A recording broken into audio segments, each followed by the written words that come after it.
I'm Alysha Dino. I've been in ad tech for more years than I should ever say out loud. I'm VP of Global Revenue for Brand Metrics, and I'm launching their CTV product off their core product. And they've been in the industry for almost 10 years, supporting Bloomberg, News UK, Washington Post, New York Times. So now, with my partner in crime, Robbie Cray, who's head of CTV product, we are going through the streaming ecosystem to introduce in near real time in CTV environments, brand lift studies, which is an outlier across the other competitors that offer it. Most are retargeting off of the CTV environment into another environment. So I'm very excited to be here. I was initially drawn to brand metrics because I think they're doing something unique that I don't hear any other company doing. Brand lift traditionally has been a part of our ecosystem for decades. So that's old hat. But everybody relies on pixels or panels or audience databases to measure, and they don't. They built a very proprietary regression algorithm that is able to say you were exposed in their environment this many times to the campaign and then retarget you in the same environment with a survey to ask about your awareness, consideration, preference, and action intent on the actual advertiser. So to me, it was very much like I've not heard this before. That always piques my interest. And then I'm a builder. I love coming into something and getting in the weeds and rolling up my sleeves and building. Most who know me know that I was in love with the role and the company that I had come from. And I still do. I still love them and very much root for them. But they very much got acquired and started to corporatize themselves. And so for me, going back to a startup state of mind felt very refreshing. I think CTV is becoming so important in the ad tech space because that's where we all are behaviorally consuming content, right? We are naturally, as generations come up, starting to veer away from that set top box because we're on the go, we're moving, which is lovely. And I think for me, it's global, I'm international, and I'm in the US. And every market that I visit, we're taking the tube and we're watching on our mobile. We're getting to work and potentially we have 2 or 3 monitors up and one of them is streaming the news. We're constantly in motion. And so if you are a content provider, you have to follow the behavioral patterns of how we grow. And that is with streaming. I think what's been really fascinating is COVID happens, right? There's a pre-COVID and a post-COVID. And almost everybody that has content then launches a streaming service because we're at home consuming content in rapid paces. But what a lot of people don't talk about is pre-COVID, CTV was still experiencing anywhere upwards of 40% year over year growth.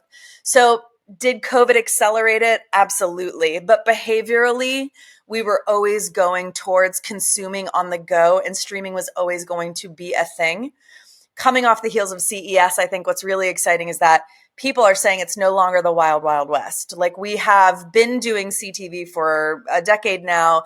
Everybody is figuring out what works and how it works. We're getting standards in place and we are in a growth phase that feels way more mature. I think that the growth is undeniable and it has forced those content providers to really pay attention to the user, right? I mean, it is really all about the user, which i.e. is the human experience, right? So, and that focus has always been, I mean, that our whole industry, all of ad tech, it comes back to the user who is consuming your content, coming to your site, coming to your mobile app, coming to your streaming service, right? And in that regards, I think people are really focused on making sure that the user experience is enriched while also driving really strong revenue.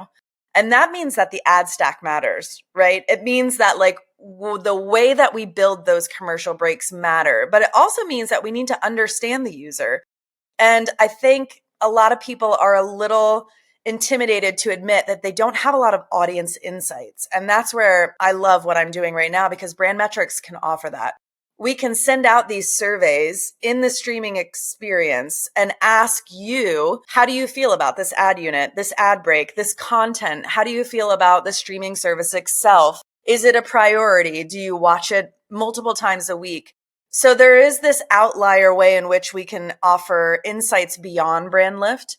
And then when it comes to actual advertisers in the streaming experience, they're not all the Toyotas, the Fords, the Jaguars, the Heinekens of the world. There are local businesses that are able to reach users now in a TV-like viewing experience that is streaming that might not be able to afford a brand lift study because they're not dropping $1 million for that budget. But they can actually utilize a brand lift service like Brand Metrics because we're not about the budget. We're not about impressions or volume. We're about survey responses because of what we've built. So what I really love is that no matter the advertiser, no matter the survey question, we can support you in almost across device, every environment. Brand Metrics is taking on the CTV space like every hungry startup with enthusiasm, with excitement, with curiosity. What I love about startups is every tiny move gets celebrated. I'm driving global revenue, but I'm relying on in-local market sellers to help me progress it. So every time somebody locks in a meeting or sends a meeting report about the feedback, it's really exhilarating because the truth is everybody we talk to is excited that we can reach their audience in their environment and give them insights and perspective, whether it's traditional brand lift studies or it's these ad hoc type questions that gives them information that they didn't have before. The fact that they're actually getting insights from somebody who's consuming their content, paying for their content is really valuable. They're invested in growing their business. They're invested in following the growth of our industry, and they're really excited about the opportunity. We just had an announcement when I landed on the ground in CES around our partnership with DPG, and they have a few streaming services. And for people in the United States, DPG isn't a household name, but they're equivalent to an AT&T for DirecTV Stream. They actually built their own interactive ad unit that engages the remote to send out surveys, and we announced our partnership with them on the heels of CES, and that's exhilarating. They don't have to rely on a third party, right? They don't have to rely on an interactive ad unit library company to provide them. They went internal. They said, let's work with Brand Metrics. Let's utilize their education and their knowledge, and let's build internally and let's launch this. And I think that's very inspiring because that says to the other streaming content owners, you can do this too. DPG can do it. Everybody can do it. It's just a matter of hands on the project, where we can prioritize it and how fast we can launch it. So I would also just like to pause for a second to say I have 2 women in the C-suite of Brand Metrics. Annette Hollgren is our Chief Operating Officer, and Johanna Silferbrand is also our Chief Product Officer. So that was really important to me when I was being courted by Brand Metrics for the opportunity to work here, that they had women representation on a leadership level, and that influence is really deep. My counterpart in the United States, who runs revenue on a vice president level, Kristen Friesen, there's a lot of women driving and running. And that's something that I would say to my younger self, like, look towards the companies that invest in women, lift women up, promote women, help career trajectories for women. And then, I'm a little rogue. So what I would say to my younger self is like, go for it, ask for it. Don't waste your time over analyzing if you deserve it, if you have it. Just go for it, because there is nothing worse than not letting an opportunity happen because you're too shy or too humble or too worried that you don't have the right skills for it. Every time you ask or engage, you're going to have a really beneficial conversation with your manager or your leader. And there's 2 things in that. You'll either quickly realize that you're talking to somebody who wants to help your career trajectory, or you're talking to somebody who doesn't. And that's going to give you your own insight on how you move forward. Women leadership matters, diversity matters, investing in all of that, especially off the heels of some of these announcements with Meta and Amazon. What I love is these corporate companies who feel very out of touch with the communities on the ground, they're only going to make us come together even stronger. And I think that's what they don't realize, is that we will bridge the gap with or without them. We will come together to support each other with or without them. And that is an inspiring place to be, even when you feel like the world's on fire a little bit. I'm most excited to have really substantial OEMs and CTV content providers launch into the opportunity to partner with brand metrics and share it publicly so that other people know the value, hear the worth, hear the ease and simplicity, and then talk about the data they're able to collect and engage their users with.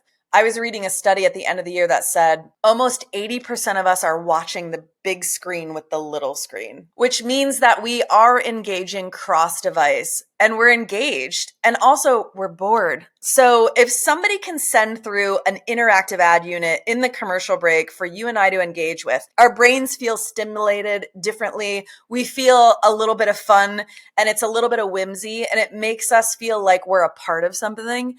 And I think, I can say that. I can shout from the rooftops because I know it's happening. But to have a major company say that as well, that's what I'm most excited for from the brand metrics lens. From the industry lens, who isn't in love with all these wild gossip acquisitions, the mergers, who is buying who, what's everybody launching? At CES, Roku announced Data Cloud. It seems like every company is looking to simplify, create efficiency, but also empower with their data, but be respectful in an anonymized way, right? So I'm really excited about the shifts we'll make across the year and the innovation that may come from it. And I think from the brand metrics perspective, you'll just see us announce different partnerships and different growth potentials across those partnerships. And we'll be shouting them from the rooftops across our social media pages as well. I think the thing I think about the most is connection and community. If I could say anything to everybody, it would be to reach out, to send the notes, to send the messages. If you see something or you hear something, to celebrate each other. I think a lot of people talk about look, we're all working from home. So I can't see you on a panel and then run by you and say, gosh, I enjoyed that so much. That was so lovely. Keep doing what you're doing, right? So if we can mimic what we used to do in person with how we engage online, I think that's really important to continue supporting each other, to continue cheering each other on. But also if you hear something that sparks an idea or, to not be shy about sending that LinkedIn message or reaching out that way. Community really matters. And I think we all buy in on that perspective, especially with the intensity of what happens above us that we don't have control over when it comes to government choices and world choices and things like that. So if I could say anything to everybody about 2025, I hope it's that you spend time connecting as much as you can with the people around you, even the people that you feel conflicting things about. To extend a little white flag in an arm sometimes helps somebody more than we realize. So I hope everybody invests in that for themselves and then just for the people that they work with and engage with and family and friends. I'm really excited to be here, but I'm also really excited to connect and pay forward the things I've learned across my career and help where I can and also learn. It's also a learning curve as well. And so my last role, my last company was probably one of my favorite spots in my career because everybody was so kind and so passionate and also just very adult. And we could come together across Slack. I mean, I onboarded from home. So it really mattered how you connected with people, how you engaged, how you checked in every day, the meetings that you would have, or the 10-minute hellos on a video call. That face-to-face matters. You can call all you want, but looking at each other really, really matters. And so it was the first company that mirrored how I felt internally. And so now I'm oh, I can't go back. I can't. I always have to be somewhere that matches my values, my morals, or is at least open to trying to move that forward to be that as well. And Brand Metrics is headquartered in Gothenburg, Sweden. I love immersing myself in different and new cultures, and they echo that. They're very kind. They like to get to it. They want to grow, and that's inspiring to be a part of. So that's the other thing, right? I guess if I went back to what I could tell everybody is to find companies that match your value set so that you keep growing and figuring out that there are more of us out here that feel kindred to those value sets than not. And the media will have you think opposite, but it's just not the truth.